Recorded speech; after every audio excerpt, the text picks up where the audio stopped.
So now we're focused on what is possible. We will continue to support the Afghan people. We will lead with our diplomacy, our international influence, and our humanitarian aid. We'll continue to push for regional diplomacy and engagement to prevent violence and instability. We'll continue to speak out for the basic rights of the Afghan people, of women and girls, just as we speak out all over the world. I've been clear, the human rights must be the center of our foreign policy, not the periphery. But the way to do it is not through endless military deployments. It's with our diplomacy, our economic tools, and rallying the world to join us. Well, let me lay out the current mission in Afghanistan.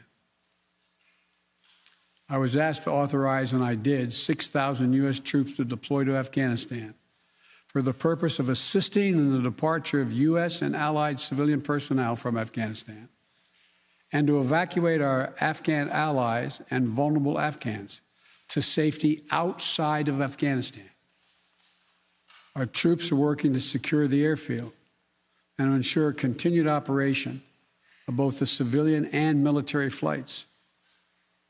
We're taking over air traffic control. We have safely shut down our embassy and transferred our diplomats.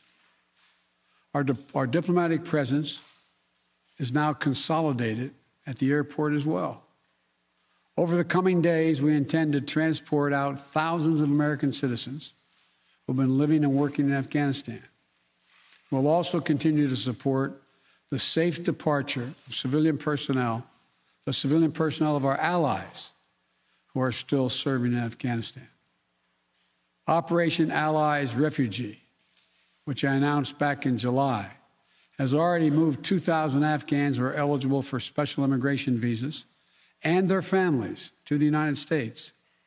In the coming days, the U.S. military will provide assistance to move more SIV-eligible Afghans and their families out of Afghanistan. We're also expanding refugee access to cover other vulnerable Afghans who worked for our embassy. U.S. non-governmental agencies or U.S. non-governmental organizations and Afghans who otherwise are at great risk, and U.S. news agencies. I know there are concerns about why we did not begin evacuating Afghans civilians sooner. Part of the answer is some of the Afghans did not want to leave earlier, still hopeful for their country. And part of it because the Afghan government and its supporters discouraged us from organizing a mass exodus to avoid triggering, as they said, a crisis of confidence.